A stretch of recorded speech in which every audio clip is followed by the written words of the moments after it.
Let's talk about the Founders Fund. When did that start? Founders Fund started 2005. Founders Fund was originally, if you think back to venture capital in the 90s, it was very much this idea that, hey, we should invest in, same old stuff, software companies, by the late 90s. Let's talk about the 90s first. So I think the 90s were obviously .com. That was the big story of the 90s, where you had all the internet companies, and ultimately only a few of them survived, but there was this seemingly golden era in startups, in internet, and mostly in consumer internet, in search, and the bubble popped early 2000s. And by early 2000s, most of the VCs were, it was extremely discouraging. People felt like, hey, this was a one-time thing. Did we all go crazy? Did we have irrational exuberance? Were we too excited about the future? And by early 2000s, venture capital had become, I think, much more conservative, to where it wasn't investing at the time in ambitious projects. People just had a lot of battle scars over the late 90s. Felt like maybe they had been too excited. So by early 2000s, a lot of conservatism, a lot of looking for more classic, easy to predict and understand businesses like enterprise software, and viewing businesses as a horse and a jockey. So the jockey might be the founder or the CEO, and the horse is the business and the technology. And hey, maybe the horse is great, but the jockey's not so good. Let's swap out the jockey a couple years in. And so that was the mentality of venture capital, which was look for good businesses, look for businesses that are pretty easy to understand. Let's not take a ton of risk. We did that in the late 90s. That didn't turn out well. We overestimated how big these companies can become. And let's view our role as venture capitalists, and this is all before Founders Fund started. Industry mentality was let's view the role of venture capitalists as helping build these companies and replace management and bring in new management as we need to.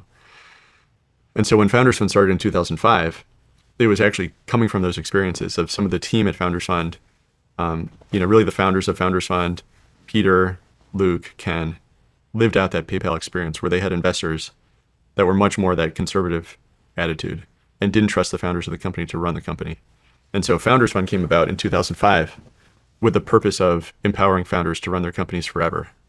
And so the thinking was, hey, all the best companies that exist are going to be founder-led. That's, companies that started in the 90s, or even earlier. So if we think about Amazon, still founder-led, Apple founder-led for a very long time. And so there was this belief that founders should run their companies because they have the moral authority and the vision to do that. And if the founder's not so good, maybe the company will fail. But to achieve like really industry-changing companies, you need that founder mentality behind. Here's what we're doing, here's why we're doing it, and every decision is going to be aligned with doing that, even if it doesn't optimize for the quarterly number. And so Founders Fund started 2005, initially backed a lot of different founders out of the PayPal network. So a lot of consumer internet things early on. One of the first big bets was actually Facebook, but a bunch of other ones as well. Spotify was an early investment. Then I think the first incubation happened mid to late 2000s, originally within Peter's office, Palantir. And Palantir was really a response to the terrorist attacks on 9/11, where the conversation after that between policymakers was really, are we going to have safety or are we going to have security? And I think you had Sham on recently on a podcast. I think he talked about this, but this concept of trade-offs by policymakers, Palantir was there to solve, where it said, well, we have this trade-off sphere or this efficient frontier that we can trade between. Do we want safety or we want privacy? And Palantir said, no, we don't need to make that choice. We can do technology that does both. And so that was really the first incubation by the Founders Fund team to say, let's actually solve a national security problem through technology, and let's work with the government really closely to build out the tools that are going to help us trade information between different departments in a really secure way with privacy controls, and make sure that something like 9/11 never happens again. 2008 comes around, and SpaceX is now going through its launches, had a couple launches that didn't work, but was on a great trajectory to actually get the next ones to work, and Founders Fund stepped up to lead one of the critical rounds in SpaceX to help it have the money to do those additional final launches and keep momentum through that. And then by 2011, really starting to think a lot about, not only is there this core element of backing founders and running their companies, but how do we invest in things that aren't, there's going to be a bunch of important companies that are building consumer internet and in enterprise software. But how do we back things that otherwise won't happen? These core technologies, whether they might be biotechnology, they might be energy, they might be space. things that are maybe even controversial at times. Defense technology, like with Anduril. At the time, nobody wanted to invest into defense in Silicon Valley, and even Google was canceling their program to work with the government on defense software. And so by early 2010s, you saw this evolution or expansion from just let's back founders unilaterally. Whether we succeed or fail, we are there for the founder, and we're going to let them run their company the way they see fit, to now let's do that while also backing important things that otherwise are not going to happen. And so that was really the evolution from 2005 to 2011 when I joined. Got to be a part of a bunch of important investments across a bunch of different technologies. And yeah, now it just continues. What are some of the ones that stick out to you the most? To me, like oddly, a lot of people asked for a long time, what's your favorite company in the portfolio? And I was biased, but I thought objectively SpaceX. Working on this thing that wasn't going to happen without SpaceX, bringing down the launch cost dramatically, leveraging that into enabling a bunch of other constellations, including their own constellation of Starlink. And so much exciting stuff to do there. That was a really important one. A friend at a business school. So I did business school between SpaceX and Founders Fund. And a friend out of there was, he was thinking about going into the investing world. And during business school, he did a little bit of investing. But he quickly, he was focused on Latin America. And he saw that in Brazil, consumers were paying like 100% interest rate for their credit cards and getting completely ripped off by the existing banking system. And he said, hey, someone should start a bank and make this more like the US and make sure that consumers actually get a fair deal. And so he started a company called Nubank down there that started with a credit card for people, and it's expanded a lot. It turned out to be a really important company for consumers in Brazil. Today worth tens of billions. So big impact. Let's see. Neuralink, we're investors in. So that one's been pretty cool to watch, where it went from a concept to demonstrating it, in monkeys playing Mind Pong. I don't know if you ever saw that video. Mm-hmm. If not, it's worth watching. You can search Neuralink monkey Mind Pong, and you'll see a monkey that's playing Pong with a joystick. It has a Neuralink in. It's happily enjoying some banana smoothie every time it wins the game.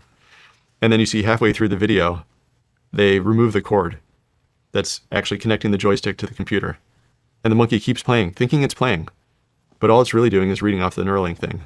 Wow. And it's still winning at Pong, and it's still getting the banana smoothie treats. And when I saw that, that's when we knew this is going to work. And so fast forward to today, now I think you've got some very famous people who have used it, like Nolan, people who had accidents, quadriplegic, couldn't move at all, and now actually have jobs that are just internet-based jobs. So just completely changing these people's lives. That's been a really cool one to see. Do you have any fear of Neuralink? No, I don't. No? I think what we're going to see the next decade of Neuralink is going to be people with quadriplegia, ALS, them getting cured. I think the company's talked about other applications too, like blindness and deafness. Could you actually use it to not just read what the person's thinking and express that onto the world, but could you actually take inputs like from a camera and help them see again? People even who are born with blindness. So yeah, that doesn't make me scared at all. That makes me really excited. Now, people will think about merger with AI down the road, or like how do you have human AI symbiosis? I think that's far enough away, and it's going to be anything like that is going to be completely voluntary for people that, hey, if that does not even enter my area of concern at this point.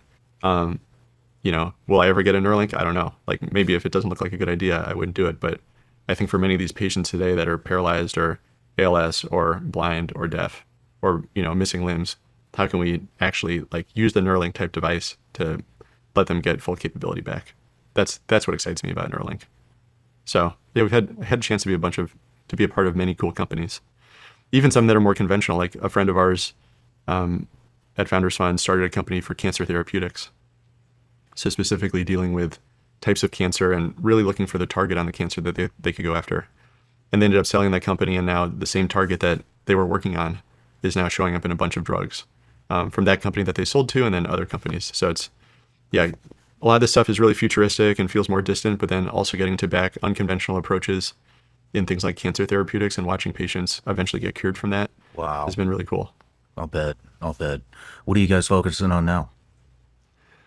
I'd say the Founders Fund thing is it's always seemingly a black box from the outside. It's seemingly random. And so, one saying is that once there's a theme of what we're doing, or like there's a category that you can be a part of, it's already something Founders Fund probably won't invest in. It's probably already too late. So people talk about commercial space now and all the things happening in space, but the Founders Fund first investment in SpaceX was 2008. And so in terms of what categories are we investing in now, it's really the anti-category that it always has been. It's always been, what's the thing that's coming but isn't yet obvious. And that's not something that the Founders Fund team is so smart that they can figure out.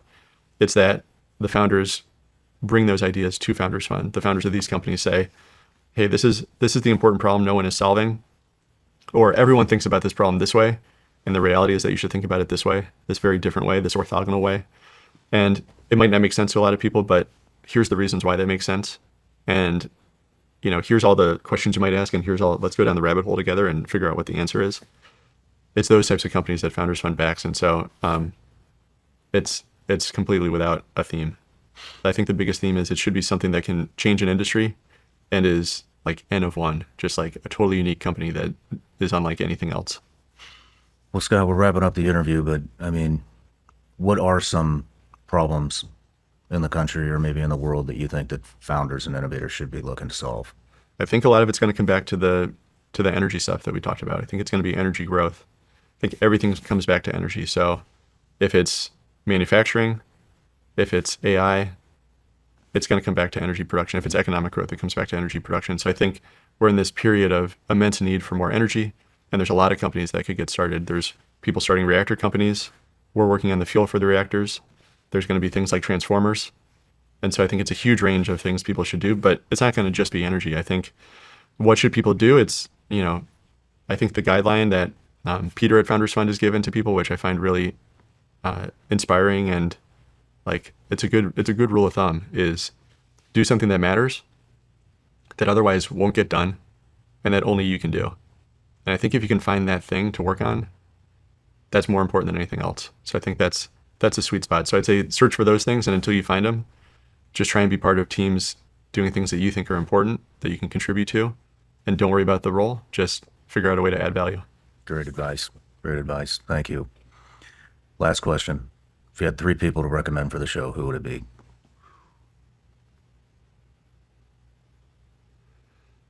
We've talked about a few people today. It's like the toughest question I asked, huh? Well, and there's so many people that you should talk to, but I mean, yeah, I've mentioned a few people today. Mentioned Peter. Peter's great. You could go on for 10 hours with Peter. You get into a lot of different things. Talked about Sam Altman and what he thinks about where AI is going. I think that one could be good. I think Elon at some point would be really interesting. Perfect. Yeah. Well, Scott, thank you again for being here, and that was a fascinating interview. I hope to see you again. And I just want to wish you the best of luck. Cool.